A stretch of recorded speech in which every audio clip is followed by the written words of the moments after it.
Go. Are we good? Yeah. We're live? Yeah. We're live, dude. So the mic's on me. You can see we're in a new spot here. We got Parsa and Adam hooking us up with this pretty sweet space. So we're in Atlanta. I'm normally in Denver, obviously. But anyways, so today what we're going to be talking about is we're going to be talking about a few of the changes we made over the last 3 months, shifting through this downturn, how we're going to come out stronger in 2023, and some of our plans that we're looking to implement and take action on moving forward in quarter 1. So we got myself here at the table, and then we got Gino over there on the couch. Gino, Let's you doing get it, today, bro? baby. Let's get that money today. So, like Chandler said, what we're gonna do, and guys, it's gonna be a lot of questions need to be asked. But what we're gonna do is just go over what things we've done in the last 2 to 3 months and recently here too, and to prepare us for 2023. And that's what we're gonna do. So go ahead, Chandler, start us off with something. Let's Appreciate you taking those words out of my mouth like that. That was well I'll said. take a lot out That's of right. there. So one of the first things we did was restructuring a lot of the comp plans. So removing big bases and moving them more towards commission only. So this is a big one. Just obviously, it's presenting these people to make more money in the future if they're performing, and then also firing underperformers. So those are the two of the immediate changes we made.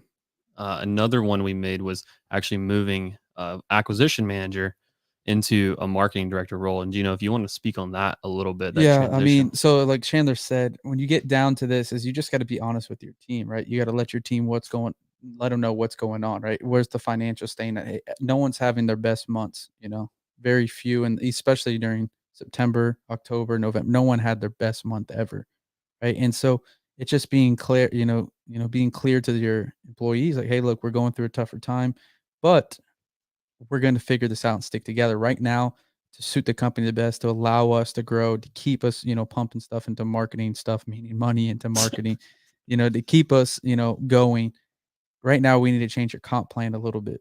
You stick out with us, we're going to promise you we'll increase, and be able to compensate you for that. Right. And a lot of people, some, don't want to do that route and want to go find their own way and I don't think we had much of that. I think we had a couple people, but other people, they're happy to stick around because they know the culture you brought. They know the good times, how you treated them. And that's why it's so important to be, a great leader during those times and during these times, more importantly, because it's the hardest times right now to be a leader. And this is when the true leaders come out, when stuff's going, not the best way or the way that you want it. So that's regarding what Chandler was talking about. Now, what I'm going to speak a little bit about is, If you don't mind, can I add a little bit on that? yeah, go ahead. Hey, I know add it up. I'm taking your show over there. But one of the big things too is like what Gino talked about is we were able to remove a lot of people's base pays and move them into commission. So one is that's them believing in you and what you can do for them and the coaching you can give them, the resources you can provide to them. And also knowing that, hey, look, you've taken them this far in their career. It's like they trust you to take them to the next point. So it's really critical to have that powerful culture, like Gino's talking about, because we didn't lose anyone who'd been with us for a while and any key players on the team. So it's a really big thing to take note of. And all right, but I want to shed some light on that. So Gino, go ahead with what Yeah, you were yeah. going to say. And Parsa, let us know if you get any questions. So there we got big Parsa. I know probably not yet, but We actually do. all right. Well, Oh, Somebody there is. asked about on market and off market, and just talk about that. so if that person that asked it, do you have the name or just say Facebook user? Facebook user. Yes, Love that Facebook guy. user. Love that guy. Um, so yeah, it just depends if you're talking about, regarding buying or selling, right? If you're talking about what we market it, off market or on market, I don't know if it was just a question, but we personally, I mean, we spend the majority, if not actually 100% We're about to spend a off little bit. market off market through SMS, cold call. We don't cold call much anymore. TV, PPC, all that. But now we're starting to do a little bit more on market. But to answer your question, it's off market is right now 100% of our business. And next week might be 85%, but still majority off market. Yeah. And as far as selling deals, it's the exact opposite. It's like 95% on market, selling them on market, and then 5 to 10% off market. So to answer Yeah. that question, but if you can also clarify a little bit more on what you want us to talk about, we can definitely get you some better info Yeah, there. so let me talk about Big Stelly now. So Stelly was an acquisition manager, and it's very important that you take, or you have your employees take personality test when they start off with you, right? And so we did this personality test called Predictive Index. It cost think about 5 to 7 grand a year to have it. But what it does is it, again, it's a predictive um, personality test, and you can tell a lot from these. And a lot of these big real estate guys, mentors we work with, they highly, highly, highly suggest it. So me and Chandler obviously started implementing it. Again, it's called predictive index. And so this fellow himself, Chandler Stelly, he I believe what was his PI, Chandler, again? He was an analyzer. Analyzer. And so here's the thing about it. You can't live and die by their personality test, because I've had a lot of success with people like this guy, Stelly, that was an analyzer, right? That's not a sales role. But because our business is a little different than traditional sales roles, and what do I mean by that? We're over the phone closers. We have a pretty laid out and very scalable sales process. And so it's really not just like it's follow the script exactly, but it's pretty designed well, or it's designed pretty well where you can train someone up on it pretty quickly. And so this guy is an analyzer. He was very good at following processes. And so, he's not the best salesperson, the typical salesperson, but because we had such a, the sales process built out, he succeeded for a year and a half. He was one of the top AMs, brought in hundreds, if not millions, maybe total, not millions, but maybe a million plus in gross profit. Yeah, not million, not like 7, 8 million, but he brought in, 27 million this year. yeah, hundreds of thousands. And it turns out to be, and because his personality, this is what's good about these personality tests, is it really measures them on the longevity of that job role, right? Because he was an analyzer, after about a year and a half, too, he was starting to get really burnt out. Right? He was starting to not like what he was doing. He hated, talking to people. And so you can't have someone doing that job, and any job, if they don't love doing it. And so we quickly pivoted him to marketing director, because we saw that, that analyzer role, and we know him personally, and his personality traits, that he would be perfect. He used to be a project manager managing a big investment company and doing, $1 million. Parking garages Yep. and stuff like that. Yeah, big buildings they were built, and he was that project manager that worked on the side with them and did a bunch of numbers. And long story short, we put him in that marketing role. Already seeing a lot of great success, and it wasn't the person before. It wasn't like that person before wasn't a good marketing director. They are, and they're still with us. But there's a saying, the people that got you here might not be the ones to take you there. And another thing that to add on top of the Stelly transition from acquisitions to marketing is we one knew his personality, but two, we knew what the role required in order to be super successful. And like the thing that we kept coming up and having the same problem week in, week out was just like the data analytics side of marketing. Like real estate marketing is not super complex. It's not like we're running this crazy Facebook campaigns and retargeting all this digital stuff, and you got to be a super tech savvy person. Really, it's just focusing on the 80-20 rule, and then doing more of what works over and over again and trying to maximize that. So what we really found was that we just didn't have the data infrastructure built out in marketing, because you need so much data to really crunch marketing and get more out of it when you're doing direct to seller data. And that's what we were missing. So that's kind of what allowed us to know that, hey, look, we need an analyzer type person in this role. Also, they need to have solid leadership skills and other things, but really the skill set that is needed is that data analytics side of things. Parson? So he followed up saying, "Do you guys enjoy direct to agent outreach or prefer direct to seller?" And then he thanked you guys for breaking that down. Yeah, for sure. So yeah, we really only have experience with direct to seller. We're actually just going to start some direct to agent outreach, probably starting next week once we get our system set up. But so we'll have more on that in the coming, Yeah, months. I think it's a good time to go into that. So marketing wise too, what are we doing differently? So last year, we were heavily on TV, heavily on PPC, not heavily on PPC, excuse me. Last 2 months we've done PPC, but heavily on TV, cold calling. Need to sell my house fast. It's an SEO company. If you guys ever heard of it, look that up. Need to sell my house fast. We'll put a link in there in the description if you have questions, or DM us on Instagram for the link to it. We can set you up on it. But long story short, the cold calling, we decided that it wasn't giving us the best return. The need to sell my house was not giving us the best return. And then even TV now is getting to the point where our 2023 goal is like, we just want to be as profitable as can be. And we felt in TV, we weren't getting that the last 3 to 4 months, what we would like. So we're Yeah, starting to, start looking at, we've always tracked our marketing, but looking at the highest ones, which right now is SMS, and adding a few other ones, and one of those being Chandler. Direct to realtor outreach and sending offers on the MLS. So we're gonna use a software called Zoom Offers, and we'll link to that down below as well. But one of the things I want to touch on that you kind of mentioned was just use what's working and not what's and stop what's not working. And there's only one way to know that, and it's if you have a good understanding of your actual return on investment. So your return on ad spend or your return on investment is kind of the same thing. Basically, what when you spend $1, what do you get from it? And for the year, the numbers weren't that terrible when you look at like cold call or TV or whatever it is. But when you look at the last 90 days, what it's produced, and then like what it's projected to produce moving forward, it's like, oh, well, it makes no sense to do this. So let's try to drive more efficiency, which I think comes into exactly what we're talking about, which is do the things that work really well, that get you a great return on your money. Figure out how to make more money without doing a lot of effort, which is like, adding in new people, hiring more, doing a ton more training, spending a ton of more money on these things. And that's what this direct to realtor thing is. We can plug this in, send out offers, send it to our already solid acquisitions team, have them work the deals, and send it to Dispo where we already have the buyers built out to make these deals happen. And we don't really have to do a whole lot more. So it's just integrating and making your people more valuable, which is like what Gino was alluding to, is going to make us more profitable, especially is really, really critical moving forward on this downturn where every month we're losing, 1% or 2 in values. So, Yeah, here's another thing too. You never, ever, ever in any business, but you never want to cut marketing that's working, right? You never want to cut marketing. That's the bloodline of the business. You never want to cut that, right?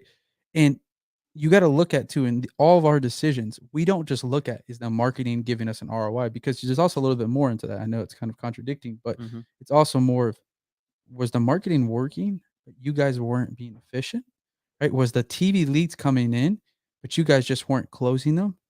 Right? Was the same amount that came in January, that was your best month, come in November? Was it, similar cost per lead and all that? And so we take all that into consideration. That's why we keep some marketing, and we, and some marketing sources, and get rid of the others, because we look not just on the return on investment. Obviously, that's a leading indicator, but also looking at, did our team do the best job on it? Were they answering every TV call? Were they answering every PPC call?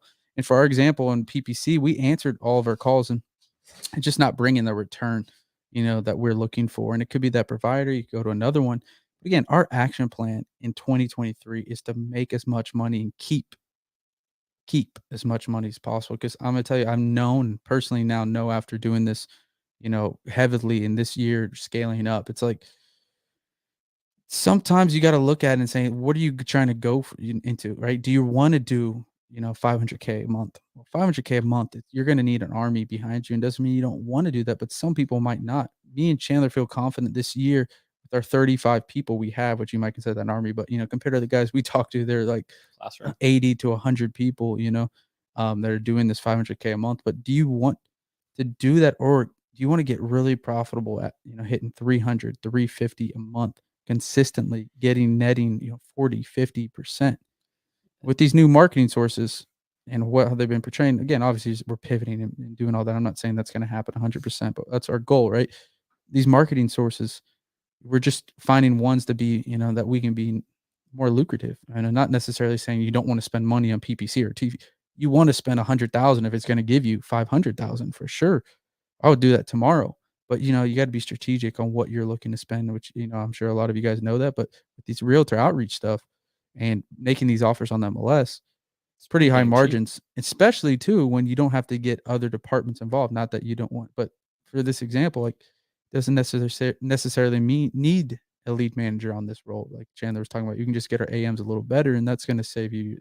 Saves 5% on commission every time. Yeah. And another piece too, like with what Gino's saying, is like that we didn't even touch on, is just like getting more out of your CRM. So like if you guys have been doing heavy text, heavy cold call, there's so many leads in your system. And you're basically, what you're doing is you're building another list. So when someone says, yes, I'd sell my house, make me an offer, or whatever it is, your text thing, or they'll say, I'll sell for a high price, you're just building a list of actual sellers. So, and one of the biggest mistakes that we make is we don't ever, like, we just call them once every 2-3 months, or maybe less, maybe more. And so what we're going to start doing is we're going to start running direct mail campaigns to all these people who we gave offers to, and they didn't say yes. All the people who we've never talked to, we're going to send direct mail to. All the people who are unqualified, we're putting them back into heavy drip or heavy text campaigns, heavy cold call campaigns. And basically, we're just going to try to reactivate all these people and find more appointments, get our no contact percentage down, find the people who are deals and are unqualified buckets. And the reason why it's unqualified, and I know that sounds counterintuitive. So for us, unqualified, just like they quote unquote sold their house, they were hostile. And those are really the main two reasons. The other one that we actually found a lot of is that there was people who didn't want to sell their house because it was 100K over market value. So what we're going to do, or what the data told us from one of our mentors, so the number one place where they were losing deals was in unqualified. Out of all the deals they lost, I think he said they lost like multiple $1 billion in retail volume or total sale volume of like, $300,000 house sales for 300. That counts. That's how I counted it. But out of over $1 billion in lost income to the company, it was majority, like 50% from unqualified. So running a reactivation campaign to unqualified. So that's something we're going to be testing out. We don't know how it's going to work yet, but we do know that texting with launch control to all the working leads, and we call working as someone who we've called when they said, I would like to sell my house, and they never answered us. Doing that has gotten us several deals in the last 30 to 60 days. What in the last 30 days, Yeah, probably it's three got or four? yeah, like 3, I believe, and that's not even including some that haven't. And that's $700 a month on a launch control account for 3 contracts. I mean, that's a pretty dang good ROI.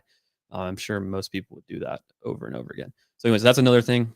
And Yeah, so any other questions, you guys make sure bring them in. I know this was kind of a last minute, podcast. Anything, Parson? Nothing? Got it. So, yeah, I mean, so here's what Chandler's talking about is actually even more important. Is Parson, go ahead. Yeah, one just came in. Are you guys doing creative deals, or do they require too much moving parts in the mix of a cash wholesaling business? That's a good question. Is that the name on that one? No, Nope, Facebook user, Facebook baby. user. Facebook user, baby. He's killing it. So for us, I mean, I've done 4 or 5. I have a subject to deal for myself. We did one sub too. Yeah, we Actually, did a a few sub months deal. ago. Yeah, We sold it. yeah. So do we do? No, we don't focus on it, and here's why. And so it might be here's why. Yeah, to answer your question, I believe, and I'm not saying you can't do it effectively. You got Pace killing it. He had a wholesale team, but he's just focusing on sub 2 now mostly. I believe that if you give, and we tried this, where we would have our LMs, see if sellers would be interested in seller finance. We would, offer that. And what we saw is probably what you're alluding to is where we would see that our LMs, they wouldn't go deeper into price. They wouldn't go deeper into motivation. Even with AMs, if you gave them this opportunity, they're going to go for the easiest option. That's what the human mind always does. And so what we saw is just at sometimes, and maybe it's my fault, right? It's probably is my fault. That I didn't do better training. It is my fault, actually. Let's just say the extreme ownership. It is my fault, but they didn't do better. I didn't do better training with them, but they would quickly give a cash offer, but then, hey, yeah, we have a way we could work together, seller finance, and like too quickly pivot on that. And so to answer your question, we were mindset was to grow a cash flowing business through wholesaling real estate and not subject to. Now, do I think subject to is amazing? Yeah, like I said, I have one. We sold some via subject to of seller finance. But like I'm just saying, our goal, it's easy to chase that golden thing, that golden nugget, and chase other things. It would be easy for us to pivot and say, let's just focus up to. But to try to incorporate both of them, there's got to be very strict procedures, and we're talking about doing that now. We're talking about where only a few people can offer it, and it has to be last resort, and blah blah blah. But if you're starting out, I would say you should pick one and go heavily in it. Whether that's subject to wholesaling, it's just again, what's your goal? Is it to get cash flow, passive income, and to scale, your net worth, or is it to get your cash flow built, learn how to build a bit?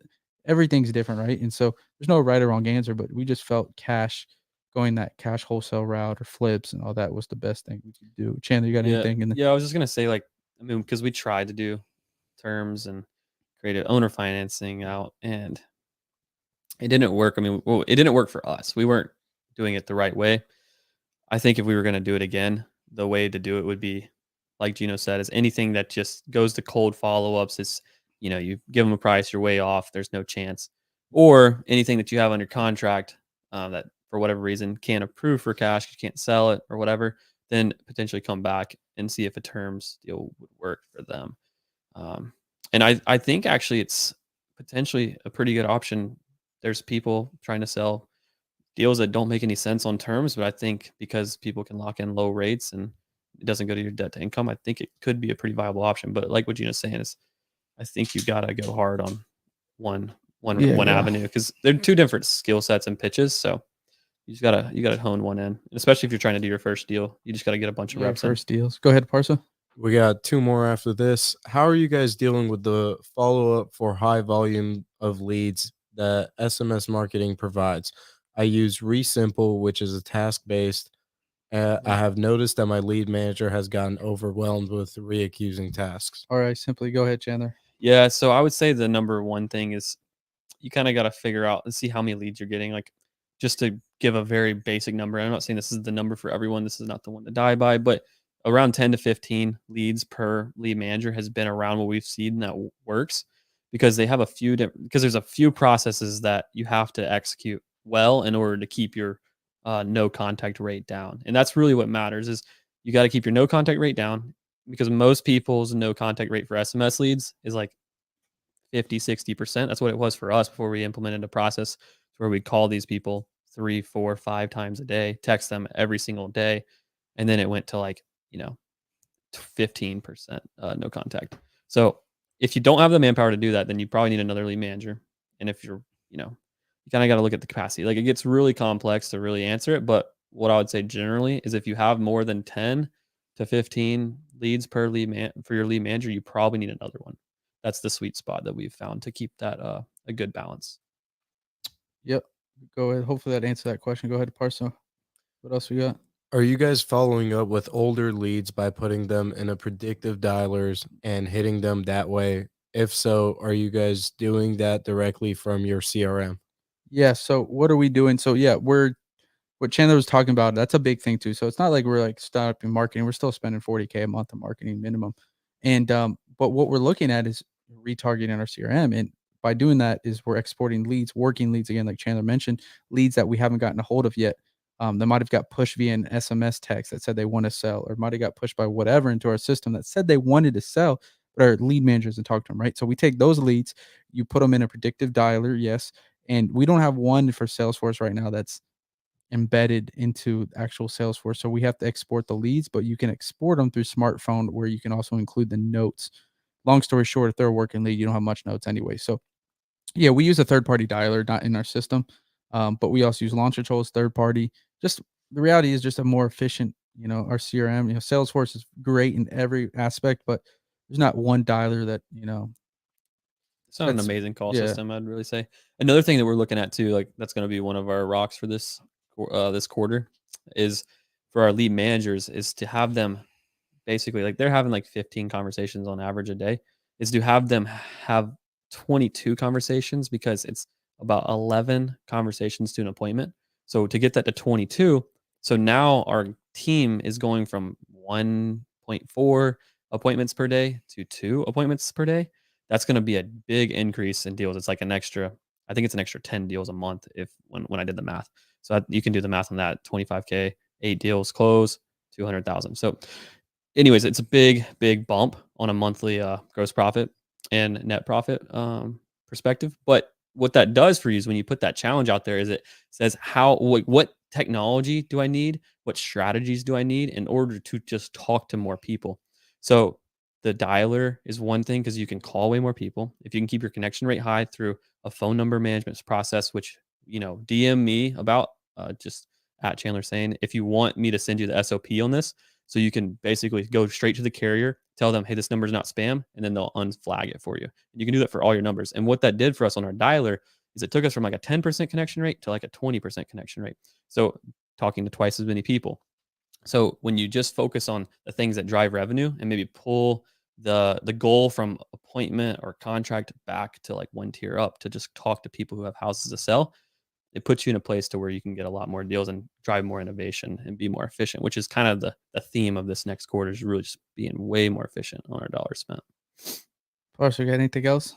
Got one more. Thank you, Gino. It's Claudio Diaz, by the way. Hey, Claudio. Hey, Claudio. Just linked up the StreamYard name.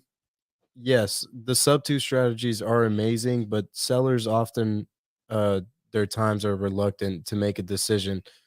that they just gravitate towards cash or for simplicity? Yeah, that's the biggest thing, you gotta identify your seller, right? Some sellers, here's the one thing that Steve Chang always said, and it's a common sales, um, motto, but a confused mind always says no. And if you're not really trained at how to pitch seller finance or subject to it, which if you go to Pace's channel, you can learn a lot. But if you're not well equipped with that, you're gonna confuse a seller. And like Claudio said, a confused mind's most likely going to say, "No, I just want to I want to sell easily, quick for cash," right? And so you got to be able to understand that, and that's deep training. It's not saying don't do it. It's just saying, what are you looking to do? Are you looking to build a lot of cash? Subject to investing. I mean, I wonder what Pace would say to this, but you're not building a lot of cash. Now you're building equity, right? That's if the homes are appreciating.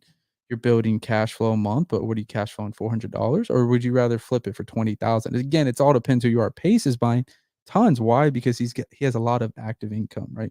He obviously does a lot of different businesses that make him a lot of money fast. And then on top of that, he needs to offset that via real estate. So everyone's in a different perspective. Everyone's maybe you're fine. You want to build a cash flow up passively. You don't want to do active real estate investing. That's fine. There's no right or wrong, but it's just knowing that is how you can make your decision. Um, Anything on that, Chandler? No, I think it's just know what your desired end state is, and then go after it. Yeah, So that's I it. think that's like the biggest thing, and also coming into 2023. Dang, that feels crazy to say 2023. Um, is it's time to set goals. So like, what do you want your quarter to look like? What do you want your year to look like? And as much as it is cliche to say, is like we get to start the year off on a clean slate, and the P&Ls reset, and everything resets for the new quarter, for the year, and you know Melanie's over there cheering. Yeah, so we're Um, all resetting, yeah, and I think it's it's just your exciting. mindset. You got to be ready. Leave the last year in the past. If there's some good things, some bad things, take them, then move on. Keep it going. I think we got a minute left here, Chandler. What do you want to leave the listeners with? We actually have one more question if you Oh Oh want to shit! shit! One answer it. question. Let's go. Question. Let's go. Let's Question. go. Angel asked, "What's your follow?" Oh wait, shit, we got two more questions. Okay, hit him with us. Thank you guys for that response on the last question. Another question I have is Salesforce task based as well. They do have a task-based setup. We don't do anything task-based because I think it's just a really clunky system that a lot of stuff can slip through the cracks. Yeah. So we look at it more. I'd really compare it more to like Google Sheets, from like a tab layout. So like columns with headers and what's due to be done. So really, it's more of like a general basis. So like just to give you something to work with. If we have a hot follow up, it should be contacted every 7 days. If it's a warm follow up, it should be every 14 days. If it's a cold follow up, every 30 days. Um, and that's kind of how we set up. So Mm. every time since the last contact, it'll just fall into that category, and then the people who own it should call it, And and here's it the big jumps out. thing too: is our system allows us to time date when the last activity was. Mhm. It allows us to show when that person was called. So it's all what Chandler's talking about. It's like a Google Sheets, but it's it's a It's lot level it's because you souped can up. build reports and dashboards based on those activity times to see, hey, my guy was supposed to call a hot lead every 7 days. Well, he's got 15 hot leads, and this is an example. He's got 15 hot leads that are showing on this dashboard that he hasn't called in 7 days. So you can hold him accountable. So yeah, you can make it task based. You can do whatever you want. I mean, Salesforce. I mean, Apple uses it, and I Yeah, think some of the biggest companies in the world run their I feel like you CRM off just Salesforce. pulled that right out of your ass. What, Apple? Apple, That's what Stephanie told me. really? Yeah, the last event, Stephanie told me I went up to her, Stephanie Betters, that's the, owner of Left Main. I went up to her, I said, "Salesforce is down right now," because ours was down, and she was like, which never happens, by the way, guys, you hear that, it's probably once or twice a year, and, she's like, "I don't think it's down. Apple's working f like, I would get big notifications. Apple uses it," like, and we saw it was just a bug with our systems, so yeah, apparently Apple does use it. But go ahead, Parse. Is there any more? Also, before Yes, Parsa asks his last question, leave your comments down below. What do you guys think about Parsa on the mic back there? Jamie, He's facilitating. He's our Jamie. I'm a professional. He JRE, is. You got that Parsa. good podcast voice. Thank you. Thank you. Claudio asked, in 2020, sellers were receiving relatively high and aggressive offers, especially with so many new wholesalers entering the market now heading into 2023. The market has softened considerably and liquidity went out the door. With the new wholesalers exiting the business, how are you guys educating the sellers? How are you guys educating the seller's expectations. Yeah, I mean, I think the big thing is just letting the sellers know. I mean, you're not. It's all about who you're talking to the personality, right? If you're talking with an A personality type guy, you're not going to be able to educate him. Right? You're not going to be able to tell him, hey, well, the market's down 10% in Georgia. It's a 350 or 60K median price. It was 400. Like, stuff's going down, and you just can't forcefully do that. You can't tell them, hey, we have adapted some of our buying processes. We might not be a fit for you right now, just because we are, adapting with the market with these interest rates and all that stuff. But if it was 6 months ago, I would be fine paying you 300,000 for this property. Again, trying to push away, give them, an idea that, hey, look, I'm not trying to be unfair. And I mean, the reality is the sellers are hearing it on the news. They're seeing it and on Facebook. They're everyone's talking about, the market, not just real estate, stocks and all that hitting right now. So I think it's going to be a great next, year in taking advantage, because like you said, majority of wholesalers are out of the business that were in here just started in the last year or two. I know a handful of them, and I know in other markets, a lot of the guys are out because, look, it's not easy right now. You got to be very, very, in detail in your business, know what you're doing. Tell them, Chandler, that famous saying, right? If you're Yeah. the If you're, good, you want me to say it or you want yeah, to say go it? ahead It sounded because I like always you wanted to butcher say it. it. I always butcher it. Oh yeah. So let me get prepped for it. Give me three, Oh, two, he one. doesn't even know. Okay, no. If you're so the business has changed where before if you were a good operator, you get great results. Now if you're a good operator, you get out of business results, and great operators get average results. So something along those lines. But I mean, I think there's a couple really good like white linings with what's coming. Is one, you have a little bit less competition on the buy side, on the acquisition side. So it should be a little bit easier to buy soon to get good deals. And then two, because wholesalers are also leaving the game, like Gino said, there's a lot of our friends who have quit or paused or whatever, gone to do something different. There's a lot of great talent out there. Like we just scooped up some awesome people. We've had great interviews with some other people who are leaving, decent sized companies who have a lot of experience.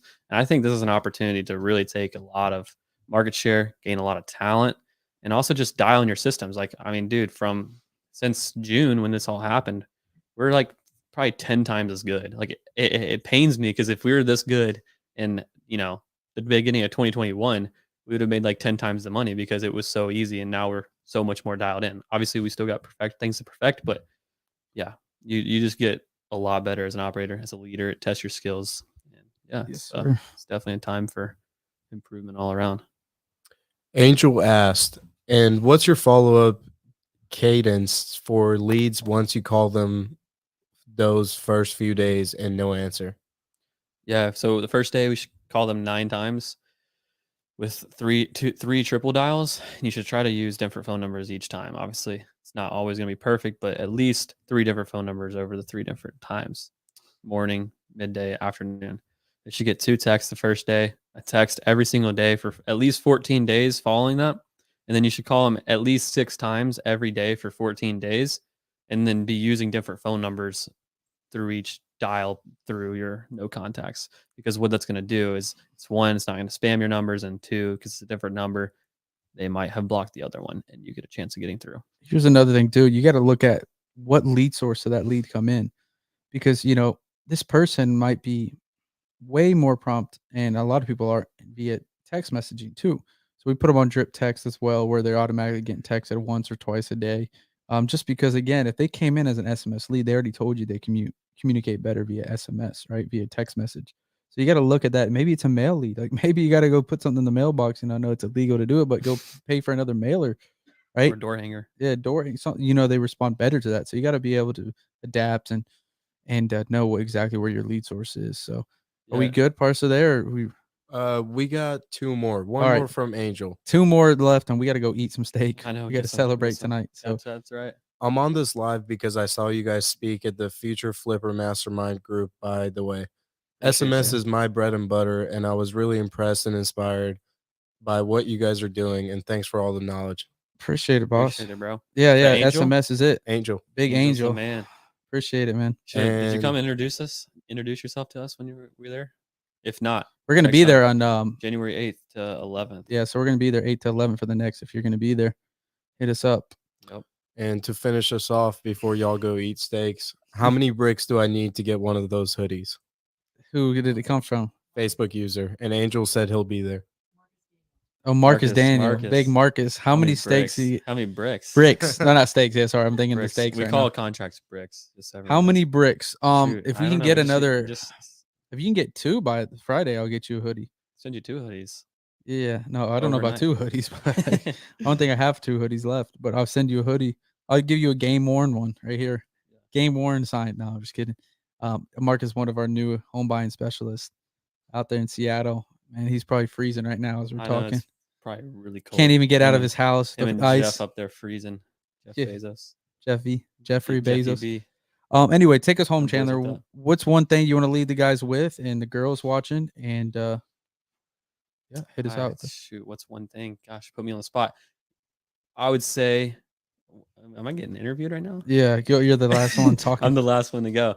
I would say that I miss Marcus and I can't wait to see you in Atlanta. And then also don't stop grinding. We'll see you there. All right, let me Let's go get finish it this off money. then. This is the theme.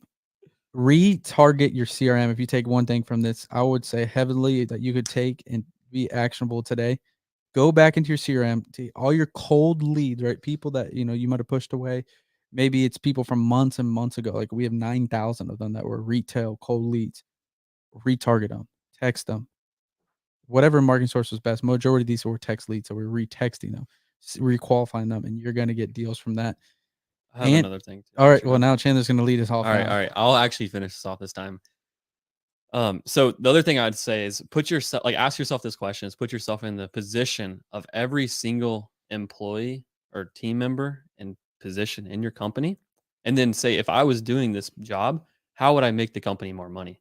And I think doing that thought exercise will make you become innovative and think about how you can tell that person, equip them to make the company more money. If you do that across every position in the company, obviously, if executed well, should make more money. So that would be my piece of advice to leave this with.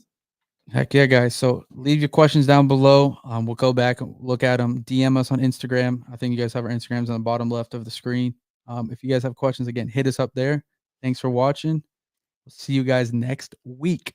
Peace. Heck yeah.